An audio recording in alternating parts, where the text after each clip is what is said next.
Le mauvais cas du roi de la Castellana. Attention, ne vous êtes-vous jamais demandé si la personne que vous aimez est vraiment celle qu'elle prétend être? Si vous sentez que la trahison fait mal, attendez de voir comment un empire est détruit. Cette histoire n'est pas seulement un drame, c'est une leçon de survie. Accroche choc, le skyline de Madrid et l'Alliance perdue. La nuit où Adrián Vidal crut être le maître absolu de Madrid fut la même nuit où tout ce qu'il tenait pour acquis glissa silencieusement de ses mains. La ville brillait sous lui. Ce n'était pas l'éclat froid et distant d'un rêve inaccessible, mais l'éclat chaud et proche d'une couronne qu'il sentait déjà sur sa tête. Depuis le luxueux penthouse du Genco Sky Bar, au dernier étage de l'hôtel VP Plaza Espagne, les lumières de la grande via s'étendaient comme une rivière dorée, un paysage vers lequel il montait chaque fois qu'il avait besoin de se sentir invincible, intouchable. Les lumières au néon se reflétaient sur la balustrade de verre. Dans son reflet était assise Carla Sotelo, la femme qu'il n'aurait pas dû tenir, enveloppée dans une robe de soie noire qui lui collait comme une ombre désirable. Son iPhone, un modèle récent qu'il renouvelait chaque année pour maintenir son image de succès, reposait face cachée à côté d'un verre presque vide d'un exclusif Ron Zacapa XO, vibrant de messages non lus d'une épouse qu'il avait cessé de voir, et encore moins d'apprécier depuis longtemps. Carla rit de bon cœur à quelque chose qu'il avait dit, un rire fort, insouciant, avide du genre de vie qu'elle était sûre qu'il pouvait lui offrir. Adrián lissa le devant de son impeccable veste de coupe italienne, l'arôme discret de son eau de Cologne Loewe se mêlant à l'air frais de la nuit madrilène. Il se sentait puissant. Il venait de conclure un accord monumental avec une start-up de la Silicon Valley. Son ascension au poste de directeur des opérations, COO, dans l'une des principales sociétés d'investissement du Paseo de la Castellana, était garantie. Et la main de Carla, ferme et exigeante, sur sa cuisse, ne faisait qu'alimenter le fantasme qu'il était le genre d'homme qui méritait bien plus que la vie ordinaire qu'il menait dans son appartement du quartier de Salamanca. Il ne savait pas qu'Elena Ríos n'attendait plus dans cette vie. Chapitre 1. Le retour au vide de l'appartement de Salamanca, à 3 heures du matin, après un dîner intime dans un restaurant design près de la Puerta de Alcalá, et des promesses chuchotées que Carla crut réelles. Adrián se glissa enfin à l'arrière d'une Mercedes noire avec chauffeur. Les monuments de Madrid défilaient, flous, à travers la vitre. Le parc del Retiro, la Plaza de Colón, la longue étendue sombre de la Castellana, tandis qu'Adrián répétait mentalement l'excuse habituelle qu'il donnerait à Elena. Quelque chose à propos d'une urgence client internationale. Peut-être une réunion de networking qui avait traîné. Elle lui pardonnait toujours. Elle restait toujours. Mais cette nuit-là, la maison lui sembla étrange dès qu'il entra. Trop silencieuse, trop immobile, trop propre. Adrián jeta ses clés design sur la table de l'entrée et appela son nom, d'abord avec irritation, puis avec une nuance d'impatience. Aucune réponse. Un léger courant d'air froid effleura son visage, tandis qu'il marchait plus profondément dans le salon. La bibliothèque de livres de poche, sa fière collection, semblait plus vide. La couverture tricotée qu'elle gardait toujours pliée sur le canapé avait disparu, emportant avec elle la seule once de désordre confortable de la maison. Sa poitrine se serra d'une bouffée de prémonition, mais il se dit qu'elle s'était probablement remise à réorganiser. Elena rangeait toujours frénétiquement quand elle était stressée.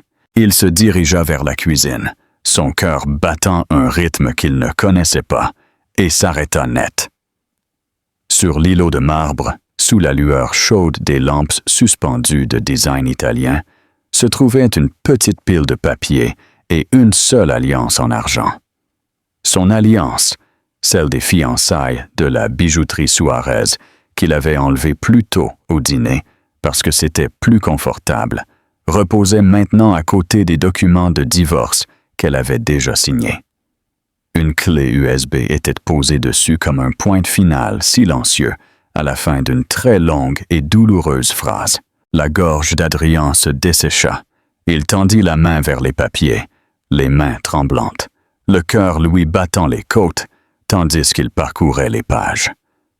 Dette, capture d'écran, photo, preuve. Chaque mensonge qu'il pensait avoir caché, chaque secret qu'il croyait qu'elle ne dévoilerait jamais.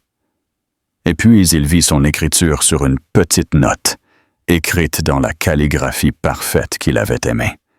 Je ne crierai pas, je ne supplierai pas. Et c'est terminé. Un frisson glacial lui coupa la colonne vertébrale, plus froid que l'air nocturne de la terrasse de la nuit. À cet instant, Adrian comprit. Elena n'était pas partie par rage.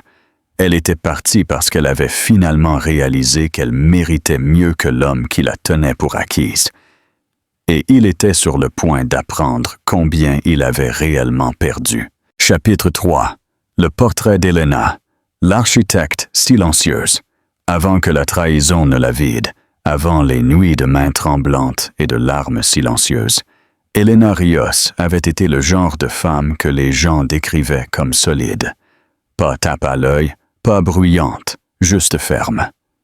Fille d'un professeur d'université et d'une traductrice de Valladolid, elle grandit en croyant que l'amour était quelque chose qui se construisait jour après jour, comme une maison qui résiste aux tempêtes. À 33 ans, elle apporta ses valeurs à la vie qu'elle construisit avec Adrian Vidal. Un élégant appartement dans le district de Salamanca, une vue partielle sur l'horizon brillant de Madrid depuis la fenêtre de la chambre, et l'espoir que l'avenir serait plus gentil que le passé. Elena avait été une brillante stratège marketing senior dans le centre de Madrid, connue pour sa voix calme lors de réunions chaotiques et son incroyable capacité à lire les gens. Ses collègues plaisantaient souvent, disant qu'elle pouvait détecter un mensonge avant qu'il ne soit complètement formé sur la langue de quelqu'un. Ironiquement, ce même don lui fit défaut quand elle en eut le plus besoin. Elle quitta son travail 2 ans avant la nuit où Adrian la trahit. La décision ne fut pas forcée, mais elle ne fut pas exactement libre non plus. Adrian venait de commencer son master en direction d'entreprise, MBA, dans une prestigieuse école de commerce, et ils convinrent qu'elle aiderait à couvrir les frais de scolarité, gérerait la maison et commencerait les épuisants traitements de fertilité. Un marathon émotionnel qu'elle courut presque entièrement seule. On dit à leurs amis que c'était un choix mutuel. En réalité, ce fut un sacrifice qu'Elena fit parce qu'elle croyait au rêve partagé. Elle croyait en lui. Leur foyer portait les marques de sa touche tranquille et pleine d'espoir. Une petite collection de romans d'auteur à côté de la fenêtre donnant sur la Kyle Velasquez. Une tasse en céramique artisanale qu'elle acheta au marché d'El Rastro. Une photo encadrée de leur voyage sur la côte galicienne. Elena, le vent dans les cheveux. Adrian, l'embrassant sur la tempe. Sur cette image, elle semblait indéniablement heureuse. Et cette joie réelle, elle savait que c'était une denrée rare. Le monde d'Elena tournait autour du sens, pas du luxe. Elle utilisa le même iPhone pendant 4 ans, le même MacBook Air depuis l'université. Ses matinées préférées étaient simples. Café de cafetière italienne dans une tasse ébréchée. Regarder le soleil se lever sur le dôme du Palacio de Cibeles. Un moment de calme avant que les exigences du jour ne l'engloutissent complètement. Mais la vie l'avait meurtrie plus qu'elle ne l'a jamais admis. La fausse couche fut la blessure qu'elle cacha le plus profondément. Cela se produisit en silence un jeudi après-midi pluvieux, alors qu'Adrian était à un événement de networking dans le district financier. Elle l'appela, la voix tremblante. Il promit qu'il rentrerait à la maison, mais il ne le fit pas. Pas avant des heures. Il s'excusa. Il blâma le trafic de la M30. Il blâma le moment. Il blâma tout sauf lui-même. Et Elena, épuisée et en deuil, le laissa passer. Elle le laissait toujours passer. Après cela, elle cessa de parler d'avoir des enfants. Elle cessa de parler de ses propres rêves. Elle cessa de parler d'elle-même tout court. Peu à peu, sa vie se réduisit à la taille des ambitions d'Adrian. Elle cuisinait ses repas, organisait ses agendas, écoutait ses frustrations, ses plaintes, sa faim croissante de statut et de reconnaissance. Elle rendit leur maison douce pour qu'ils puissent sortir et être acérés. Elle se fit petite pour que son monde à lui puisse se sentir grand. Mais jamais, jamais, elle ne s'attendait à ce que l'homme autour duquel elle avait construit sa vie la trahisse si profondément. Pourtant, il restait des traces de son ancienne brillance, juste en attente du moment où elle se souviendrait enfin de qui elle était. Les soirs où Adrian travaillait tard, Elena s'asseyait seule à la table de la cuisine, avec des bouts de papier, esquissant des idées pour des produits mobiles qu'elle ne construirait jamais, écrivant des slogans qu'elle ne présenterait jamais. Adrian les regardait parfois et murmurait « Tu es si bonne à ça, elle !»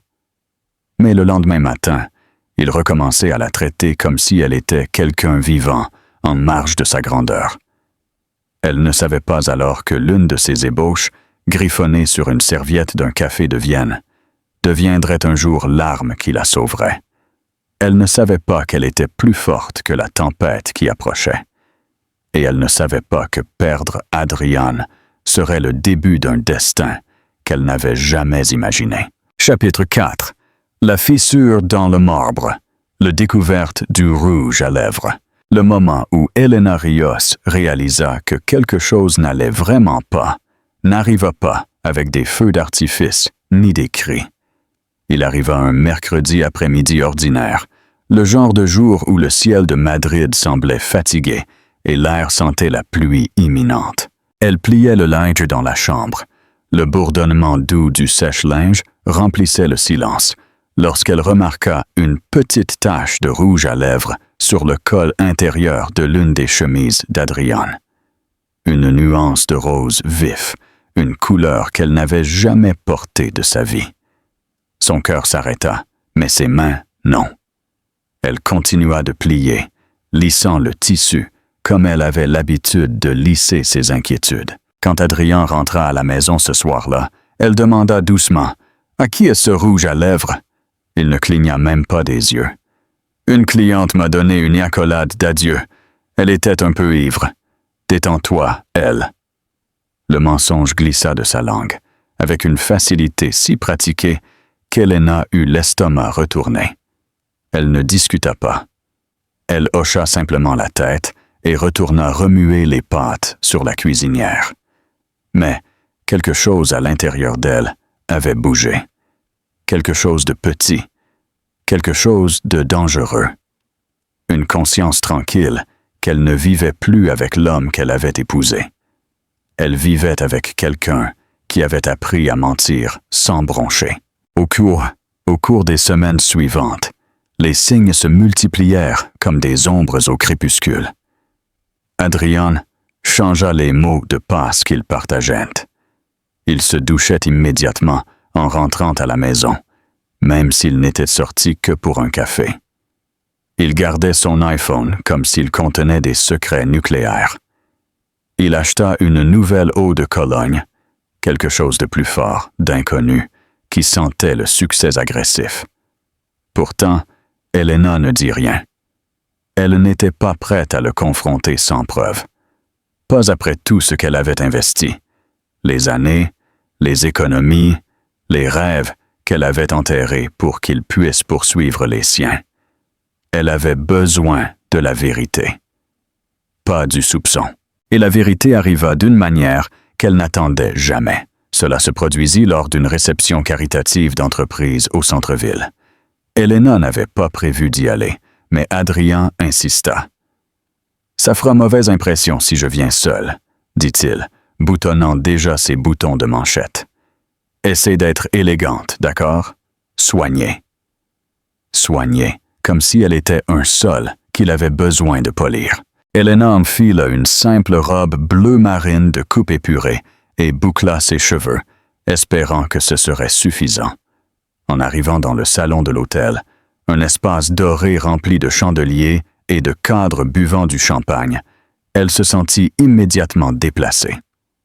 Adrien marchait devant elle, regardant à peine en arrière, se glissant déjà dans la version de lui-même qui prospérait sous un éclairage coûteux. Elle s'arrêta près d'une table de canapé, essayant de ne pas se toucher l'estomac, une habitude nerveuse qu'elle avait développée après la fausse couche. Les gens flottaient autour d'elle, murmurant des tendances du marché et des partenariats qu'elle ne comprenait plus. Alors elle l'entendit. Un murmure derrière elle. « C'est la femme d'Adrien? »« Impossible. Je pensais que Carla était sa copine. Adrien emmène Carla partout. Pauvre femme, elle ne doit probablement pas le savoir. » Les mots la frappèrent comme des pierres lancées avec une cruelle précision. Ses mains tremblèrent autour de sa coupe, la tige s'enfonçant dans sa paume. Elle ne se retourna pas. Elle ne respira pas. Elle regarda simplement droit devant elle, voyant Adrien rire avec un cercle de collègues. Rire de la manière dont il riait avec elle autrefois. À ce moment-là, le monde s'estompa sur les bords. La pièce semblait trop chaude, trop bruyante, trop lumineuse. Elle déposa le verre avant de pouvoir le laisser tomber et se glissa vers le balcon, où l'air froid de la nuit lui gifla les joues. Elle s'appuya contre la balustrade, les yeux brûlants, tandis qu'elle essayait de reprendre son souffle. La vérité qu'elle avait essayé d'éviter ne se cachait plus. Elle était à l'air libre, chuchotée par des étrangers. Son mariage n'était pas en train de se briser. Il était en train d'être humilié publiquement. Quelques minutes plus tard, Adrien la trouva dehors. « Ça va? » demanda-t-il, plus agacé qu'inquiet. Elena sécha rapidement ses yeux. « Qui est Carla? » Adrien se figea. Juste pendant une seconde. Assez pour qu'elle voie la vérité clignoter derrière ses yeux avant qu'il ne remette son masque. « Personne, » dit-il trop rapidement. « Ne commence pas, elle. » D'un dia, Elena sut qu'elle n'était pas en train de le perdre. Elle l'avait déjà perdu. Chapitre 5. La transformation silencieuse. Larme oubliée. Pendant des semaines après la réception, Elena évolua dans ses journées comme quelqu'un marchant sous l'eau. Chaque son était étouffé, chaque mouvement lourd, chaque respiration un peu trop difficile à prendre. Elle n'était pas encore en colère. Elle n'était pas encore prête pour cela. Elle se sentait principalement creuse. Une tristesse tranquille qui s'installa dans ses os et rendit tout, même de petites choses comme se brosser les cheveux ou décharger les courses, comme grimper une colline qu'elle ne se souvenait pas avoir choisie. Le véritable tournant arriva en silence. C'était un vendredi soir. La pluie battait les fenêtres. Elena attendit Adrien, traquant les tempêtes sur l'application météo, l'imaginant pris dans le trafic de l'A6. Quand il entra enfin, trempée et irritée, elle se précipita pour lui chercher une serviette en coton. Au lieu de gratitude, il s'exclama « Ne me harcèle pas, elle. J'en ai déjà assez. » Ses mains se figèrent. Elle ne le harcelait pas. Elle essayait de l'aimer. Plus tard, alors qu'Adrien dormait profondément à côté d'elle, Elena resta éveillée, fixant le plafond. Son bras reposait sur sa poitrine, sans la toucher. Il fut un temps où il dormait blotti contre elle, leurs jambes entrelacées, respirant à l'unisson. Maintenant, elle se sentait comme une étrangère dans son propre lit. Son esprit ne cessait de tourner. Peut-être que je ne suis pas assez. Peut-être que j'ai trop changé. Peut-être qu'il m'a vraiment dépassé. Peut-être que c'est ma faute. La douleur l'enveloppa si fort qu'elle pouvait à peine respirer.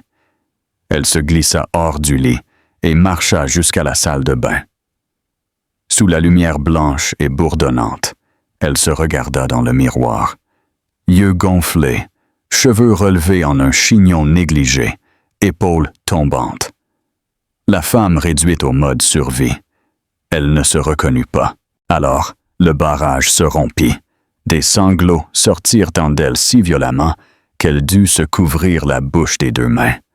Elle glissa sur le carrelage froid, pressant son front contre ses genoux, tandis que les larmes trempaient son pyjama. Chaque blessure qu'elle avait avalée se déversa. Quand la tempête intérieure se calma enfin, Helena se sentit terrifiante de vide. Elle se leva, tremblante, mais avec une détermination glaciale, et regarda par la porte de la chambre. Adrien dormait profondément, imperturbable, ignorant qu'il venait de briser la femme qui aurait autrefois marché à travers le feu pour lui. Helena l'observa un long moment. Son cœur lui faisait mal, mais quelque chose à l'intérieur d'elle s'était activé. À peine, silencieusement, mais suffisamment. C'était la première petite fissure de l'éveil. Il ne le savait pas encore, mais elle faisait son premier pas loin de lui. Chapitre 6. Le retour du passé. La serviette et l'allié. Le matin après son effondrement, Helena se réveilla avec une migraine lancinante. Adrian était déjà parti travailler. Il n'avait pas remarqué qu'elle s'était vidée en larmes sur le sol de la salle de bain. Ou peut-être qu'il l'avait fait. Peut-être que cela ne l'intéressait tout simplement pas. Alors qu'elle préparait du café avec des mains tremblantes, son téléphone vibra. Une notification d'un ancien compte Gmail qu'elle utilisait à peine. Un courriel qu'elle avait presque oublié. Elle fronça les sourcils, tapota l'écran et se figea. C'était un rappel automatisé d'un service d'archivage en nuage. Votre archive sauvegardée d'il y a 5 ans a été restaurée. Ci-jointe, il y avait une miniature de prévisualisation.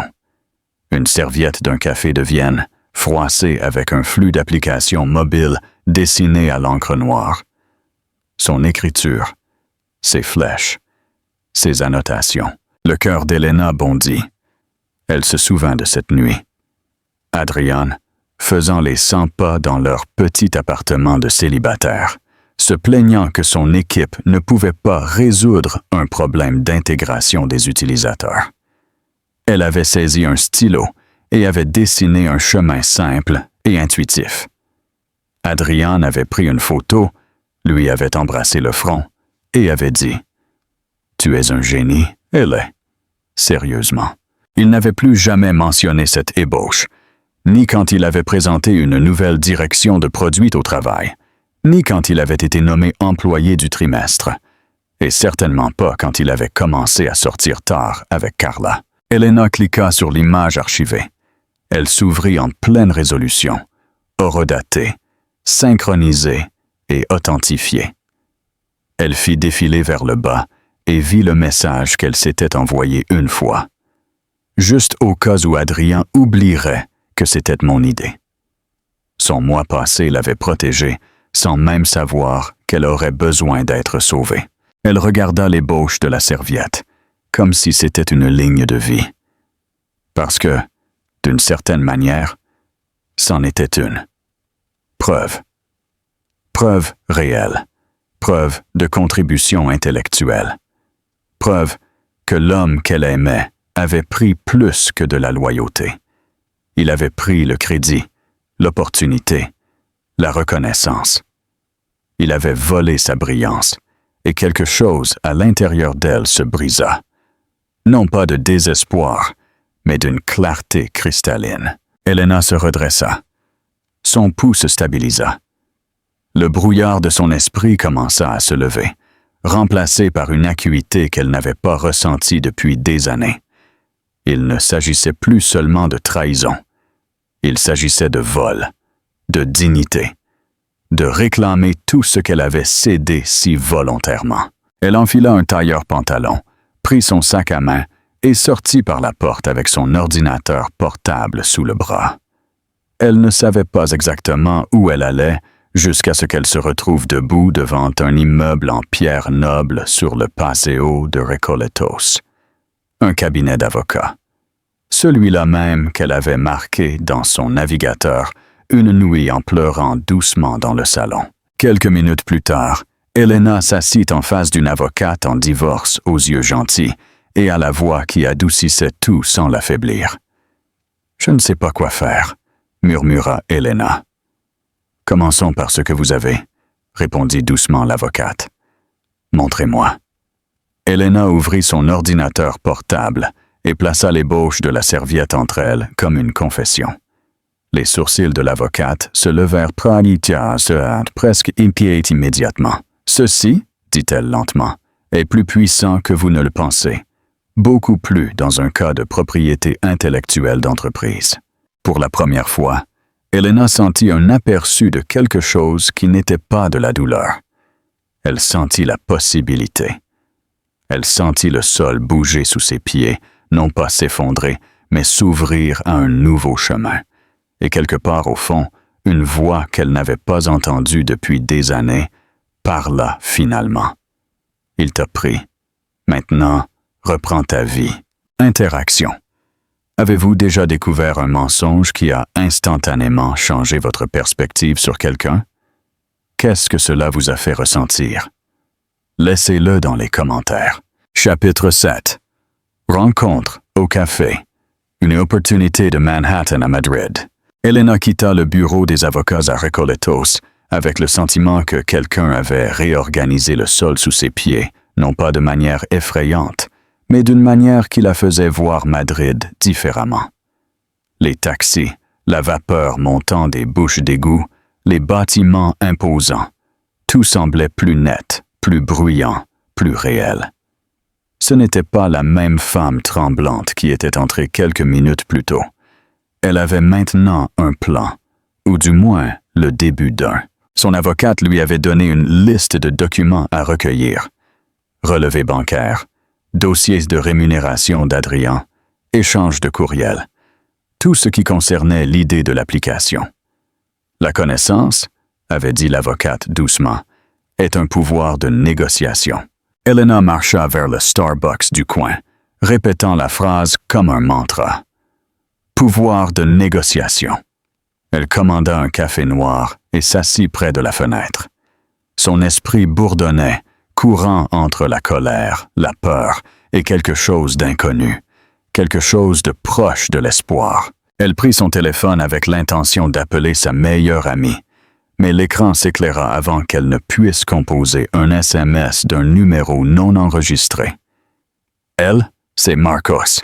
Je t'ai vu sortir de cet immeuble, ça va? » Marcos Léon. Elle ne l'avait pas vu de près depuis des années, seulement via quelques mises à jour LinkedIn occasionnelles ou un article de presse sur son entreprise FinTech à succès à Barcelone.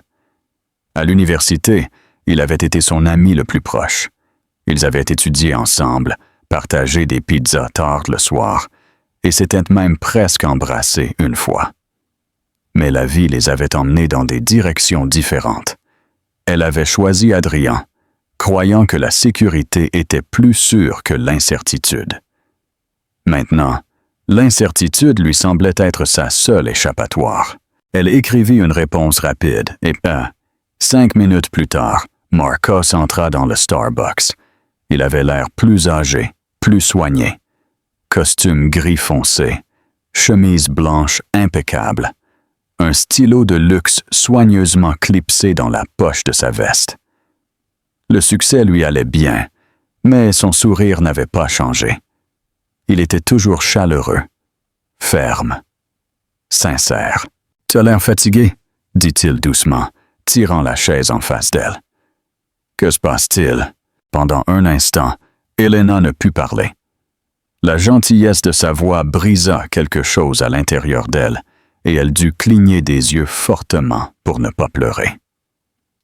Marcos attendit en silence, joignant ses mains de la manière patiente dont elle se souvenait. Elle inspira et lui raconta tout. Non pas de manière dramatique, non pas avec amertume, mais avec une honnêteté brutale. Les nuits tardives, les mensonges, le rouge à lèvres, les murmures au gala, l'ébauche de la serviette, l'avocate, les preuves s'accumulant comme une tempête qu'elle n'avait jamais demandée. Quand elle eut terminé, Marcos se pencha en arrière sur sa chaise, silencieux un instant. « Elena, dit-il finalement, d'une voix grave, tu aurais dû m'appeler plus tôt. » Elle laissa échapper un rire faible. « Je ne voulais pas entraîner qui que ce soit là-dedans. » « M'entraîner ?» Marcos secoua la tête. « Tu as oublié que j'ai toujours voulu être dans ta vie. » Ses joues rougirent. Elle regarda ailleurs, serrant sa tasse de café. Elle n'était prête à rien d'autre qu'à la survie, mais ses mots adoucirent quelque chose qu'elle avait cru perdu à jamais. Avant qu'elle ne puisse répondre, Marcos se pencha en avant. « Elle, ton idée, celle de la serviette, est bonne, très bonne. Et si l'entreprise d'Adrien l'utilise, tu as quelque chose de puissant. C'est ce que l'avocate ne cesse de dire. Mais voici ce qu'ils ne te diront pas, continua Marcos. Tu n'as pas à te battre pour les miettes de ce qui est à toi. Tu pourrais construire ta propre version, meilleure, propre, indépendante. » Elena cligna des yeux. « Moi? Commencer quelque chose? Pourquoi pas? » Son sourire était petit, mais certain. Tu comprends les utilisateurs mieux que la moitié des gens qui dirigent des équipes aujourd'hui. Tu es intuitive, intelligente. Et franchement, Adrien n'a jamais mérité ton esprit. Elle rit nerveusement. Je ne suis pas une PDG. Tu n'étais pas non plus la femme d'un homme malhonnête, dit Marcos doucement. Mais tu as joué le rôle jusqu'à ce qu'il te brise. Tu peux apprendre à jouer un rôle qui te construit. Elena le fixa, regardant la vie qu'elle avait encore la chance de réclamer. Marcos sortit son porte-carte et lui glissa une carte de visite. Pas sa carte personnelle, une différente. « Viens à mon bureau cette semaine. Laisse-moi te montrer comment nous pouvons transformer ce qu'il t'a volé en quelque chose qui t'appartienne entièrement. » Elena tint la carte entre ses doigts. Pour la première fois depuis des mois, elle sentit quelque chose de ferme en elle. Un nouveau départ, un nouvel allié, un nouveau chemin. Et elle ne le ferait pas seule. Chapitre 8. La renaissance d'Elena, la coupe de cheveux et la robe noire. Pendant la majeure partie de sa vie, Elena Rios n'avait jamais été le genre de femme qui se réinventait. Elle ne se coupait pas les cheveux après une rupture. Elle n'achetait pas une nouvelle garde-robe après une promotion. Elle survivait en restant ferme. Mais après la réunion avec Marcos, quelque chose à l'intérieur d'elle changea. Non pas sauvagement, mais avec une détermination tranquille qui se sentait étrangère et puissante. Cela commença subtilement. Le lendemain matin, elle se réveilla avant le réveil, attacha ses cheveux en un chignon lâche et ouvrit toutes les fenêtres de l'appartement qu'elle partageait toujours avec Adrien, laissant l'air frais de l'automne madrilène s'engouffrer. Cela lui sembla laisser quelque chose de vicié quitter enfin sa poitrine. Elle se tint sur le seuil du dressing, examinant les rangées de vêtements qu'elle n'avait pas portés depuis des mois. La plupart reflétaient la femme qu'elle était devenue pour Adrien.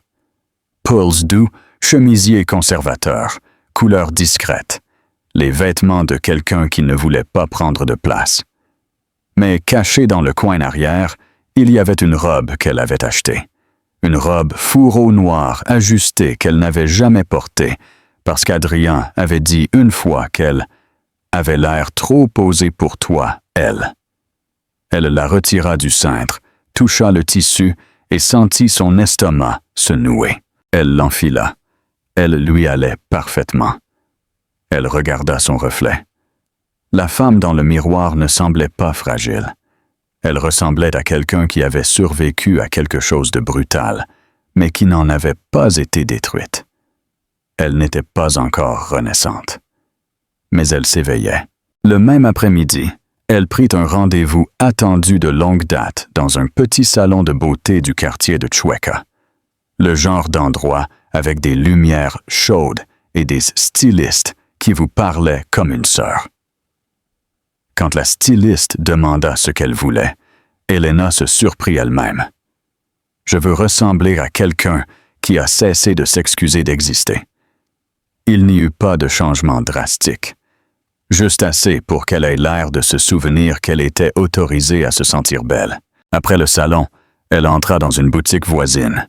Elle acheta 2 robes, un blazer qui rendait ses épaules plus fortes, une paire de talons noirs qui résonnèrent avec confiance sur le plancher en bois. Elle se reconstruisait en silence, ne jouant pour personne. Ce soir-là, Adrien rentra à la maison tôt, ce qui était rare pour lui. Il entra dans le salon et se figea en la voyant debout dans la robe noire, les cheveux doux autour de ses épaules, la posture différente, l'énergie différente. « Wow !» dit-il lentement, la mesurant de haut en bas. « Quelle est l'occasion? » Elena soutint son regard sans se recroqueviller. « Aucune. J'avais juste envie de m'apprêter. Pour moi. » Adrien fronça les sourcils. Confus. Il n'était pas habitué à une version d'elle qu'il ne contrôlait pas émotionnellement. « C'est à cause de l'autre soir. Je te l'ai dit, les gens commèrent. Ça ne voulait rien dire. » Elena ne discuta pas. Elle n'expliqua pas. Elle se retourna simplement, prit son livre et passa à côté de lui. Pour la première fois, il ressentit quelque chose qu'il n'avait pas ressenti depuis des années. Incertitude. Pourquoi? Pour autant de femmes qu'il ait charmées, pour autant d'accords qu'il ait conclus. Il n'avait jamais vu Elena ressembler à quelqu'un qui se préparait à abandonner la version d'elle-même qui le servait. Il ne le savait pas encore, mais sa renaissance avait déjà commencé, juste dans son salon. Chapitre 9. La tromperie finale et la cendre, le dossier brûlé. La semaine suivante se déroula comme une tempête qu'Elena ne vit jamais venir. Trop silencieuse. Adrien commença à se montrer étrangement attentif, laissant des notes sur le réfrigérateur, disant des choses comme « bonne journée, elle », comme si des compliments pouvaient effacer les mois de mensonges. 2 soirs plus tard, alors qu'Elena préparait des documents dans la chambre, elle remarqua quelque chose d'alarmant. Il manquait l'un de ses dossiers, celui qui contenait les feuilles de calcul financières et les courriels de l'avocate. Son pouls s'accéléra. Elle se précipita en bas. Adrien était dans la cuisine, tenant le dossier. « Tu cherches ça? » demanda-t-il, d'une voix douce et mielleuse. Elena se figea. « Rende-le. » Il sourit d'un air suffisant, agitant légèrement les papiers. « Tu as été occupé? Avocat? Archive Gmail? Inventaire de biens? » Impressionnant. Elle, vraiment. Son estomac se vida. Non seulement il était en colère, il était amusé. « Adrien, c'est privé. Tu es ma femme, » rétorqua-t-il. « Rien de ce que tu as n'est privé. » Les mots la coupèrent comme du verre. « Rends-les-moi. » Mais Adrien secoua la tête, avec un regard qu'elle ne lui avait jamais vu auparavant. Quelque chose de sombre, de calculateur. « Tu crois pouvoir me surprendre? Garder la moitié de tout ce que j'ai construit? »« Que t'as construit? » murmura Elena, tellement stupéfaite. « Tu n'aurais pas ton produit sans moi. » Il serra la mâchoire. « Une ébauche sur une serviette ne fait pas de toi un génie. C'est moi qui ai fait le travail. C'est moi qui ai fait les contacts. C'est moi qui ai fait les heures. Tu n'as fait qu'aider. Tu as aidé. » Comme si elle n'avait pas investi des années en lui. Comme si son esprit n'avait aucune valeur. « Adrien, donne-moi le dossier. » Au lieu de cela, il marcha vers la cheminée en marbre. Elle bougea instantanément, la panique montant. « Adrien, n'ose pas! » Il jeta le dossier entier dans les flammes. Elena cria, un son brut et brisé. Elle se précipita vers l'âtre, essayant de tirer les papiers. Mais Adrian la saisit par le bras, la retenant. « Arrête !» Mais il était trop tard. Les papiers brûlaient. Les bords se recroquevillaient. Les chiffres fondaient en cendres. Ses heures de travail, son pouvoir de négociation, disparut. Elle tomba à genoux, regardant impuissante les flammes dévorer la dernière feuille. La fumée lui piqua les yeux, mais ce n'était rien comparé à l'agonie qui lui déchirait la poitrine. « Tu ne peux pas faire ça, » murmura-t-elle. Il la regarda. « Nous sommes tous les deux stressés, mais tu n'as pas besoin d'avocat. Oublions tout ça. Nous pouvons recommencer. » « Recommencer ?» dit-elle. « Quoi d'autre de mon travail? »« C'est notre travail, » corrigea-t-il, le ton glacial. « Et je nous protège tous les deux. »« En me mentant, » répliqua-t-elle. « En me trompant, en me manipulant, jusqu'à ce que je me reconnaisse à peine. » Son visage se tordit. « Tu es dramatique. » Le mot la frappa comme une gifle. Dramatique. Le même mot que les hommes utilisent pour faire taire les femmes, pour minimiser leur douleur, pour réécrire la vérité. Elena recula, les larmes brouillant sa vision. « Je ne sais plus qui tu es. » Adrian leva le menton.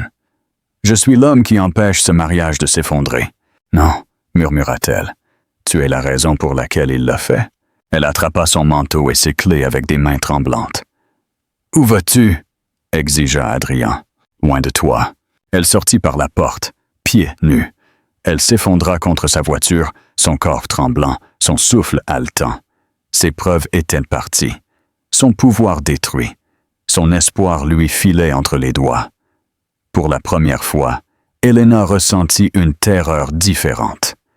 Non pas qu'elle perdrait contre Adrian, mais qu'elle pourrait se perdre elle-même dans le processus. Et cette peur faillit la briser complètement. Interaction. Croyez-vous que la peur de perdre le contrôle est la motivation la plus dangereuse d'un traître? Votez. 1. Oui, la peur est son moteur. 2. Non, c'est de l'arrogance pure. Commentez et partagez votre opinion. Chapitre 10. Le tournant inattendu. La confession à Malasagne, Madrid. Elena était assise dans sa voiture garée, le front contre le volant. Ses preuves, son pouvoir, étaient partis. Détruits. Finalement, son téléphone vibra sans cesse. 2 messages de Marcos. Elle ouvrit le sien. « Elena, tu es en sécurité. Appelle-moi, s'il te plaît. » Puis un autre. « Je ne suis pas loin. Dis le mot. Je viens te chercher. » Elle écrivit un seul mot. « Je suis là. » 15 minutes plus tard, Marcos s'arrêta à côté d'elle. Il s'agenouilla près de sa portière. « Elle, » dit-il doucement, « viens ici. » Au moment où elle sentit ses bras autour d'elle, la force qui lui restait céda. Elle sanglota contre sa poitrine. « C'est parti !» s'étrangla-t-elle. Il a tout brûlé. Tous les documents. Tout ce pourquoi j'ai travaillé. Marco la laissa pleurer jusqu'à ce que ses sanglots soient des hoquets tranquilles. Puis, il lui souleva doucement le menton. « C'était tout ce que tu avais? »« Oui, » murmura-t-elle. « Il l'a détruit. Je n'ai rien. » Les yeux de Marcos s'adoucirent. « Elle, regarde-moi. Tu as plus que tu ne le crois, car il y a quelque chose que tu ne sais pas encore. » Il se leva et ouvrit la portière passager. « Allons-y. Il y a quelqu'un à qui tu dois parler. » Ils conduisirent jusqu'à un café tranquille dans le quartier de Malasagne, un qui semblait n'avoir pas changé depuis les années 80. À l'intérieur, une femme était assise seule dans un coin, remuant nerveusement une tasse de thé. Elena se figea. Carla Sotelo, l'amante. « Non, je ne vais pas faire ça. »« Elena, » dit Marcos doucement. « Écoute seulement, s'il te plaît. » Carla se leva rapidement, les yeux écarquillés, la culpabilité tissée dans chaque centimètre de son expression. « Elle, je ne suis pas là pour te faire du mal, je le jure. » La mâchoire d'Elena se serra. « Tu l'as déjà fait. » Carla hocha la tête, les larmes brûlant dans ses yeux. « Je sais, et je suis désolé. J'ai juste besoin de te dire quelque chose que tu mérites de savoir. » Elena s'assit lentement, sur la défensive. Marcos s'assit à côté d'elle, une encre.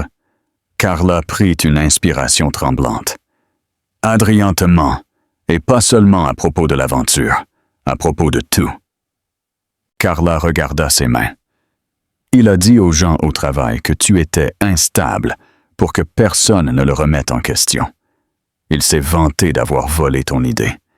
Il prévoit de dire que tu n'as rien à voir avec ça. Le pire? Il cache des irrégularités financières. Il manipule des chiffres. Les gens commencent à s'en rendre compte. Mais il te blâme pour tout, disant que c'est l'épouse rancunière qui manipule les données. » Le sang d'Elena se glaça. Marcos se pencha. « Carla a autre chose. Quelque chose qui change tout. » Lentement, Carla sortit son iPhone. Elle ouvrit son application de notes vocales et appuya sur Play. La voix d'Adrian emplit le box. Claire, froide, arrogante. Elena est trop émotionnelle pour prouver quoi que ce soit. L'idée est à moi, et même si elle parle, personne ne la croira. Je ferai en sorte qu'elle paraisse instable. Si elle me met la pression, je l'enterrerai. Le souffle d'Elena se coupa. Ses mains tremblèrent violemment. La voix de Carla se brisa. Je l'ai enregistré la nuit où il l'a dit. Je pensais que ça me protégerait. Je me suis trompé. Et quand il a menacé de me jeter moi aussi sous le bus, j'ai réalisé ce qu'il est vraiment. Les yeux d'Elena s'emplirent. Non pas de tristesse, mais de quelque chose de plus profond. Un feu qui montait. C'était plus qu'une preuve. C'était l'arme qu'Adrian n'avait jamais vue venir. Pour la première fois, Elena redressa ses épaules et rencontra les yeux de Carla. « Merci, » dit-elle doucement. « Tu viens de tout changer. » Et pour la première fois, elle sentit que le combat était gagnable. Chapitre 11. Le bal de la vérité. Le gala de l'innovation technologique. La nuit du gala de l'innovation technologique arriva avec le genre d'air madrilène qui se sent chargé, comme si quelque chose d'électrique était sur le point d'éclater. L'événement se tenait au Palacio de Cibeles, avec ses grandes salles de marbre et ses lustres. Journalistes, PDG, investisseurs et étoiles montantes du monde de la FinTech déambulaient dans des costumes impeccablement coupés. Adrien Vidal entra en se sentant invincible. Il portait un smoking noir, fraîchement fait. Une montre de luxe brillait avec arrogance à son poignet. À côté de lui se tenait Carla, jouant son rôle pour la dernière fois. Adrien n'avait aucune idée qu'elle portait la vérité sur son iPhone. Alors qu'ils entraient, les caméras clignotèrent. Les investisseurs serrèrent la main d'Adrien. Les membres du conseil lui tapotaient le dos. « C'est notre année, Adrien. Tu seras COO d'ici l'été. Cette démo de produit dit le mois prochain change la donne. » Adrien l'absorbait comme de l'oxygène. Il n'avait aucune idée qu'il respirait ses derniers instants de pouvoir. Pendant ce temps, à l'entrée de Cibeles, une voiture noire s'arrêta silencieusement. Elena Ria s'en sortit. L'ourlet de sa robe de soirée bleu nuit, ajustée et élégante, captait la lumière. Ses cheveux en douce vague. Sa posture était ferme. Elle ne ressemblait en rien à la femme brisée qu'Adrian avait méprisée quelques semaines plus tôt. Marcos Léon était à ses côtés, lui offrant son bras. Non pas comme un sauveur, mais comme un égal. Il portait un costume anthracite, discret, mais indubitablement puissant. Au moment où ils franchirent les doubles portes, les conversations s'éteignirent, les têtes se tournèrent. Une onde traversa la foule. Adrien suivit le regard de Carla et se figea. La coupe de vin dans sa main trembla. La confiance dans sa colonne vertébrale vacilla. Pour la première fois, il se vit petit. Elena ne s'arrêta pas lorsque leurs yeux se croisèrent. Elle passa simplement à côté de lui, sa main reposant sur le bras de Marcos. La distance piqua Adrian comme du feu. Il força un rire. « Elle, qu'est-ce que tu fais ici? » Elena s'arrêta juste assez longtemps pour lui donner un sourire poli. Poli de la façon dont la glace est polie avant de geler un lac. « Je vis ma vie, » dit-elle doucement. Adrian serra la mâchoire. « Tu ne peux pas être avec lui. Tu n'appartiens pas à... » Mais elle était déjà partie, absorbée par un cercle d'investisseurs désireux de lui parler. Marcos la présenta comme la fondatrice de Parker Leadership, ou LEP, son start-up, sa vision, sa brillance. Le tournant arriva pendant la présentation principale. Les écrans géants s'illuminèrent. Adrian se prépara, s'attendant à ce que sa firme soit appelée pour la prochaine annonce de produit. Au lieu de cela, le présentateur dit « Mesdames et messieurs, ce soir, nous mettons en lumière une nouvelle plateforme FinTech révolutionnaire qui démocratise la sécurité et l'accès financier grâce à un design centré sur l'utilisateur. Veuillez y accueillir Parker Leadership. » Le logo d'Elena emplit l'écran. La salle explosa. Halètements, applaudissements, murmurs. Marcos guida Elena sur scène. Elle parla avec assurance, confiance, intelligence. Elle ne mentionna pas Adrian. Elle n'insinua pas de trahison. Ce n'était pas nécessaire. Son succès était sa vengeance silencieuse. Alors que les applaudissements s'estompaient, deux hommes en costume sombre s'approchèrent d'Adrian à voix basse. L'un montra un badge discret. « Monsieur Vidal, nous devons discuter des incohérences dans vos déclarations financières. » En privé. La couleur fondit du visage d'Adrian. Carla regarda Elena, faisant le plus léger des hochements de tête. C'était commencé.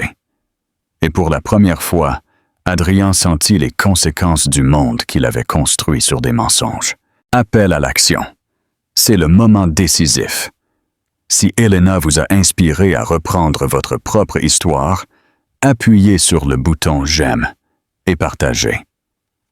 Faisons voir au monde le pouvoir des secondes chances. Chapitre 12. La chute du roi. Justice n'est pas vengeance. Au moment où les deux agents de conformité s'approchèrent d'Adrian, toute l'atmosphère autour de lui changea, comme une coupe de champagne se brisant au ralenti. Tandis qu'il le guidait vers un couloir tranquille, l'un d'eux dit gravement « Monsieur Vidal, nous avons des préoccupations substantielles concernant des rapports financiers altérés connectés à votre département. Et puis, il y a la question de la propriété intellectuelle. » Adrian tenta de rire. « Ça doit être un malentendu. C'est moi qui ai exposé les irrégularités. » L'officier haussa un sourcil. « Nos dossiers montrent que vos identifiants d'accès ont été utilisés pour effectuer les altérations. Et, curieusement, quelqu'un nous a envoyé un fichier audio anonyme ce soir. » Le sang d'Adrian devint de la glace. L'officier appuya sur play. Sa propre voix emplit le couloir. « L'idée est à moi. Si elle me met la pression, je l'enterrerai. » Adrian sentit les murs se refermer. C'est sorti de son contexte. Elle ment. Les femmes de ma vie. L'officier marqua une pause. Femmes? Au pluriel? Adrian se figea à nouveau. Il réalisa, trop tard, qu'il venait d'admettre quelque chose qu'on ne lui avait même pas demandé. Monsieur Vidal, veuillez nous accompagner. Dans le salon, Elena regardait de loin. Elle ne souriait pas. Elle observait simplement. Ferme. Sereine. Presque en deuil. Il ne s'agissait plus de vengeance. Il s'agissait de vérité. Marcos s'approcha d'elle. « Ça va, je pensais que je me sentirais satisfaite, » admit-elle. « Mais surtout, je me sens libre, » pensa-t-elle à la nuit où elle avait trouvé le rouge à lèvres. La nuit où il avait brûlé ses documents. Les années qu'elle avait passé à se faire petite pour le faire se sentir plus grand. Et quelque chose à l'intérieur d'elle se relâcha finalement. Un poids s'était envolé. « Tu l'as géré avec plus de grâce que la plupart des gens ne le feraient, » dit Marcos. Helena sourit faiblement. « La grâce m'a maintenu en vie quand la rage m'aurait tué. » Le silence s'installa entre eux, confortable cette fois.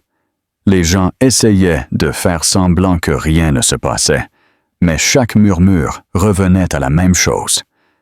Adrien Vidal avait été exposé, fini, et tout le monde le savait. Chapitre 13. Le nouveau Madrid paie et boot. Le matin après le gala, Madrid se sentit différente pour Helena Ríos. Plus calme, plus claire. Elle se réveilla dans la chambre d'amis de Marcos, le soleil s'étalant doucement sur les draps. Il avait insisté pour qu'elle ne rentre pas chez elle cette nuit-là, pas après le choc émotionnel. En bas, l'odeur du café frais flottait dans l'appartement. Marcos était assis sur l'îlot de la cuisine, lisant les nouvelles. « Tu fais la une, » dit-il doucement. Elle déglutit. « C'est bon. » Les deux, admit-il. Il lui montra le titre. « Adrien Vidal, sous enquête pour faute financière et vol intellectuel. La source affirme que l'idée a été prise à sa femme. » « Enfin, il me croit, » souffla Helena lentement. « Il l'aurait toujours fait si tu avais été autorisé à parler, » dit Marcos, posant une main chaleureuse sur la sienne. Plus tard, son avocate appela. L'accord était conclu. Le litige de propriété intellectuelle a été réglé en votre faveur. Les dommages et intérêts sont significatifs et l'entreprise a émis une reconnaissance formelle écrite de votre contribution au concept initial du produit. Votre nom est lavé, Helena. Ce n'était pas l'argent qui importait, c'était la reconnaissance, son idée, son travail, son nom. Restauré publiquement. Définitivement. Une victoire silencieuse, mais puissante. Helena se retrouva sur le balcon de Marcos, surplombant la ville. Le skyline brillait avec un but. Vivant. Elle s'enlaça, non pas à cause du froid, mais à cause du soulagement écrasant d'être enfin vue. J'ai passé tellement de temps à me demander si j'étais le problème, si j'étais indigne d'amour, si j'étais folle, murmura-t-elle. Mais hier soir, je me suis souvenu de qui j'étais avant lui, et je pense que je la veux de retour. Marcos sourit, patient. Elle n'est jamais partie, Helena. Elle t'attendait juste. Helena respira l'air de la nuit, le sentant gonfler ses poumons. Son espoir, son avenir. Pour la première fois, elle ne se sentit pas brisée. Elle se sentit puissante. Elle se sentit libre. Et le monde voyait enfin la femme qu'Adrian avait tant essayé de faire taire. Chapitre 14. La clôture. L'adieu dans l'appartement vide. Helena retourna à l'appartement de Salamanca 2 jours plus tard, non pas parce qu'elle le voulait, mais pour récupérer les documents importants qui n'avaient pas brûlé et ses effets personnels. Marcos insista pour l'accompagner. Lorsque la voiture s'arrêta au portail, Helena ressentit une vieille douleur. La maison ressemblait à avant, mais elle n'était plus la même femme qui y vivait. Marcos lui dit « Je serai juste ici si tu as besoin de moi. » Au moment où elle entra, elle réalisa qu'Adrian était à la maison. Il ressemblait à un homme en train de s'effondrer. Cheveux en bataille, chemise froissée, yeux désespérés. L'exécutif confiant du gala s'était évaporé. « Helena !» Il la suivit jusqu'à la porte de la chambre où elle faisait ses valises. « Elle, s'il te plaît, écoute-moi juste. Tu m'as détruit. » Elle se figea, puis se retourna lentement.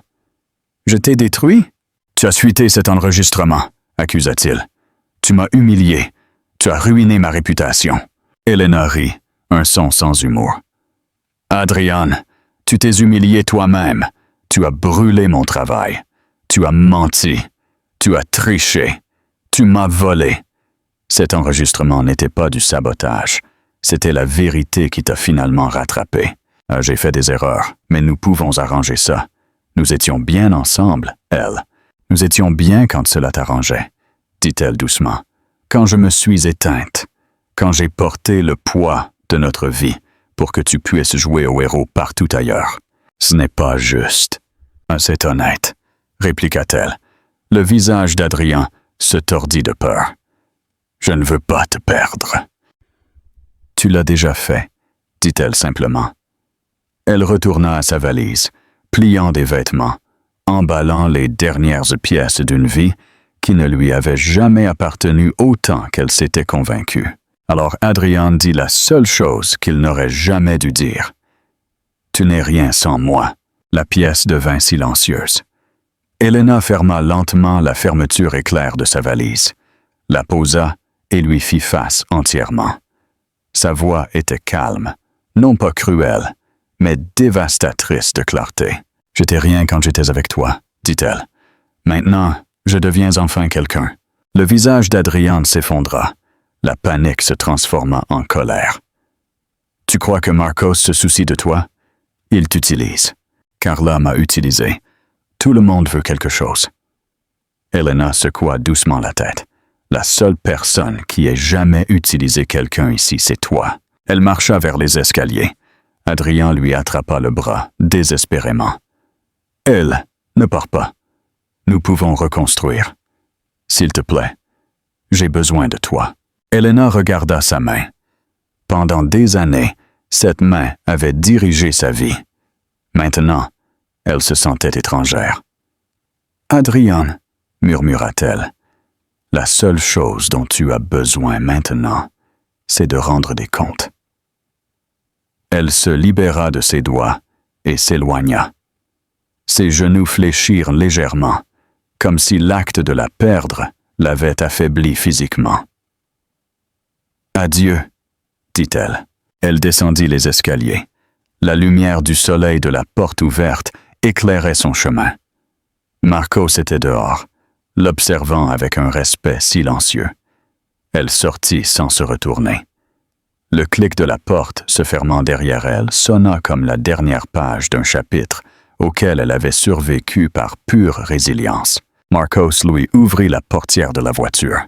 « Ça va? » Elena exhala, une longue et tremblante respiration qui vida quelque chose de sombre et remplit quelque chose de nouveau.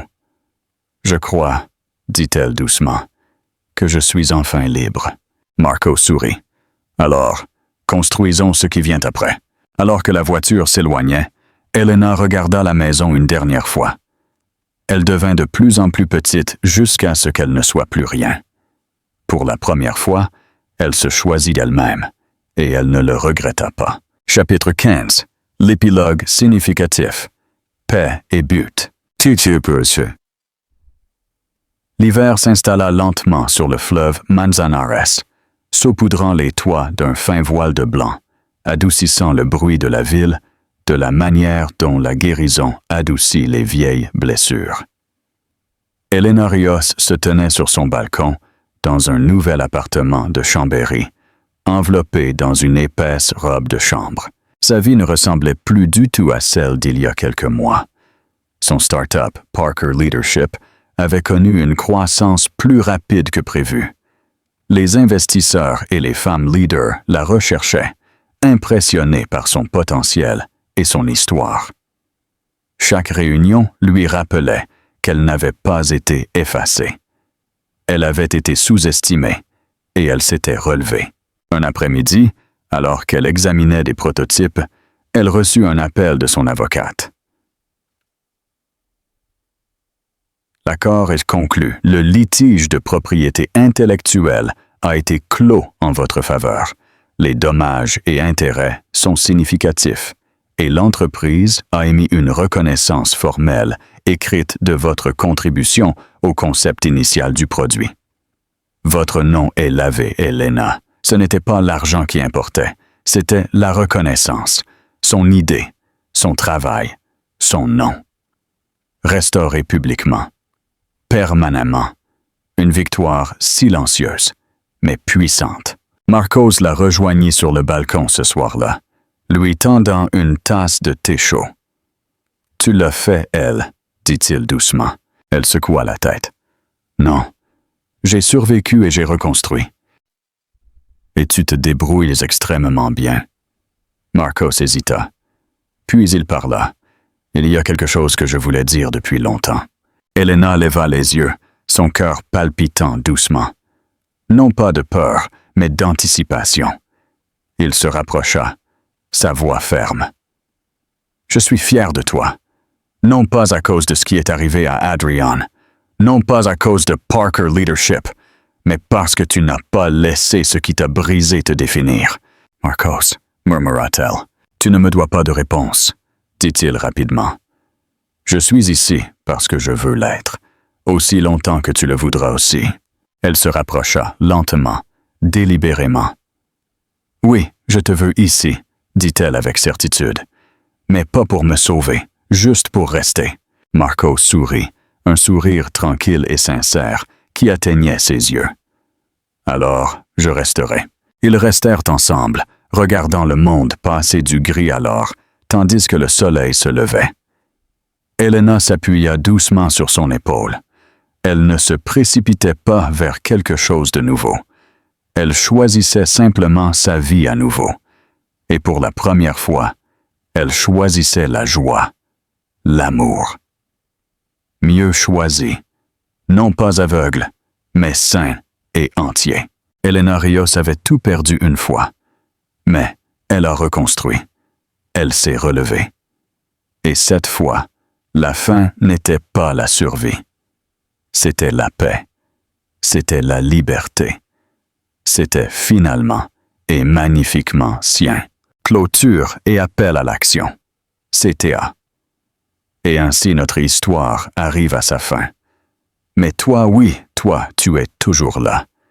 Si tu es arrivé jusqu'à ce moment, cela signifie que quelque chose dans le voyage d'Elena a touché une partie de ton propre cœur. Peut-être que son courage t'a rappelé le tien. Peut-être que sa guérison reflète quelque chose que tu essaies de reconstruire en silence. Son histoire nous enseigne une vérité simple. Quand quelqu'un cesse de voir ta valeur, cela ne signifie pas que tu l'as perdue. Cela signifie qu'il ne l'a jamais comprise. Tout comme l'a dit le philosophe stoïcien Marc Aurèle, l'âme est teinte de la couleur de ses pensées. Elena a changé ses pensées, et sa vie a changé avec elle. Elle a choisi la dignité plutôt que la douleur, la vérité plutôt que la peur, et le renouveau plutôt que l'amertume. C'est un choix que n'importe lequel d'entre nous peut faire, peu importe où nous nous trouvons aujourd'hui. La vie ne nous donne pas toujours les excuses que nous méritons, mais elle nous donne l'opportunité de réécrire notre propre fin. Une décision honnête à la fois.